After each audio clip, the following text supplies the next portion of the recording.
এই কালারফুল লুকটা কেমন হয়েছে আপুরা বলো তো। সো যেহেতু ওয়েডিং সিজন, এই জন্য আমি অনেক কালারফুল আই মেকআপ নিয়ে আসছি। চলো আমরা মেকআপটা স্টার্ট করি। সো ফার্স্টে একদম ডার্ক একটা ব্লু কালার নিয়ে আমি একদম আউট অফ কর্নারে একটা বসিয়ে দিলাম। ফার্স্ট দেখলাম আমি নিয়ে পিক করলাম, কালারটা নিয়ে বসিয়ে আস্তে আস্তে সামনের দিকে এসে পিছনের দিকে যাচ্ছি, মানে ভালো করে ব্লেন্ড করছি। একদম অল্প অল্প নিয়ে নিয়ে আমি ভালো করে এটাকে সুন্দর করে ব্লেন্ড করে দিচ্ছি। সো ব্লেন্ড করতে মনে রাখতে হবে যে আমরা যে কোনো একটা ডার্ক কালার নিয়ে কিন্তু অনেকগুলো নিতে পারবো না, হালকা হালকা করে নিব, হালকা হালকা করে ব্লেন্ড করব, এটা মাথায় রাখতে হবে। এখন আমি একটা গ্রিন কালার নিয়ে ভালো করে আউট অফ কর্নার থেকে ইনার কর্নার থেকে আউট অফ কর্নার ভালো করে ব্লেন্ড করে নিচ্ছি। ব্লেন্ড করে নেওয়ার পর আমি আবার ব্লু কালারটা পিক করেছি আউট অফ কর্নারে, যে হালকা হয়ে গেছে ব্লেন্ড করতে করতে, ওটাকে একটু ডার্ক করার জন্য।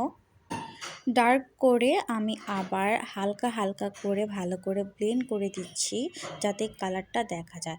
সো এখন আমি একটা কাটকুইজ ব্রাশ নিয়ে হাতে একটু কনসিলার নিয়ে ভালো করে আস্তে আস্তে আমি এটা কাটকুইজ করব। এটা ফুল কাটকুইজ করব না, এটা হাফ কাটকুইজ করব। তো কাটকুইজটা করার সময় একটু সাবধানে করতে হবে যাতে দুটো একরকম হয়।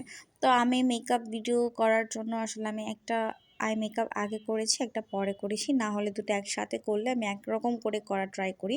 তো এখন আবার কি করলাম, আমি আউট অফ কর্নার আবার ডার্ক কালারটা বসিয়ে দিলাম। ফার্স্টে কিন্তু নিয়ে ব্লেন্ড করিনি, দেখো আমি কিন্তু ফার্স্টে বসাইছি কালারটারে, বসানোর পর আস্তে আস্তে করে কিন্তু আমি ব্লেন্ড করছি। সো এখন একটা চিকন পাতলা ব্রাশের সাহায্যে আমি কালারগুলো বসাবো আস্তে আস্তে। তো ফার্স্টে ইয়েলো কালারটা পিক করছি, ইয়েলো কালারটা আস্তে আস্তে করে বসায় দিব। এখানে কিন্তু কোনো জাতাজাতি করা যাবে না, একদম জাস্ট নিবা, পিক করবা আর বসাবা, পিক করবা আর বসাবা। কিন্তু হ্যাঁ, ফার্স্টে একটু মেসি টাইপের লাগবে, তারপর যখন আমি ব্লেন্ডিংটা ভালো করে করব তখন দেখবো আমার এই যে এক চোখ যেরকম ব্লেন্ডিং হচ্ছে এটাও সুন্দর ব্লেন্ডিং হয়ে যাবে, মানে স্মুথ লাগবে দেখতে। কালারফুল আই মেকআপের ক্ষেত্রে একটু সাবধানে করতে হয়।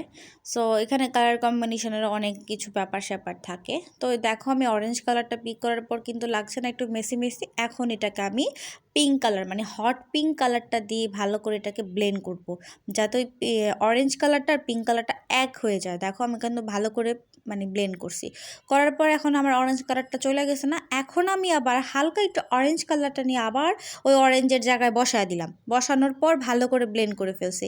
এখন কিন্তু আমি আউট অফ কালার আবার ব্লু কালারটা পিক করছি, পিক করার পর ভালো করে একটু ভালো করে সুন্দর করে ব্লেন্ড করে দিছি। জাস্ট ব্লেন্ডিং হলে সুন্দর একটা কালার, মানে আই মেকআপটা চলে আসে, কালারফুল আই মেকআপটা। সো দেখো আমি এখন কি করলাম, যে ব্রাশটা দিয়ে আমি গ্রিন কালারটা নিয়েছিলাম সেটা দিয়ে উপরে যে একটা জায়গা ছিল ওটা দিয়ে বাইরের অংশে বাড়তি করে ফেলছি। তোমরা চাইলে এটা করতেও পারো, নাও করতে পারো। তারপর আমি ব্লেন্ডিং করে ফেলছি সুন্দর করে। সো এই তো আমার ফাইনাল আই মেকআপ লুকটা। তো এখন আমি চলে গেছি ফাউন্ডেশনে। সো ফাউন্ডেশন দিয়ে দিলাম, তারপর আমি একটা লুজ পাউডার দিয়ে আমার ফেসটাকে সেট করে দিয়েছি, মানে লক করে দিলাম। তো লক করার পর আমি চলে গেলাম হাইলাইটার, ব্লাশ, ব্রোনজিংয়ে। সো এগুলো কমপ্লিট করে ডান করে দিয়েছি। তো লিপস্টিকে চলে গেলাম, তো লিপস্টিক দিয়ে দিয়েছি। তো তারপর দেখি আমার জ লাইনটা কেমন মোটা মোটা সোটা লাগতেছে।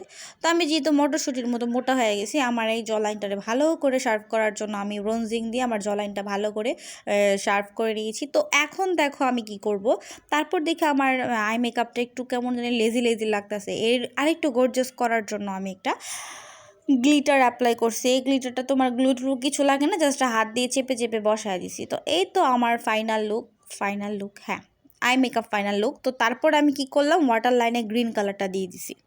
গ্রিন কালারটা দিয়ে এই তো আমি একটা রুট কালার লিপস্টিক পরে আসছি। তারপর দেখি একটু ড্র করলে মনে হয় ভালো লাগবে ডার্ক কালার দিয়ে। সো আমি আবার একটু অফ ক্যামেরাতে ড্র করে ফেলছি। তো এই তো আমার ফাইনাল লুক। কেমন লেগেছে তোমাদের?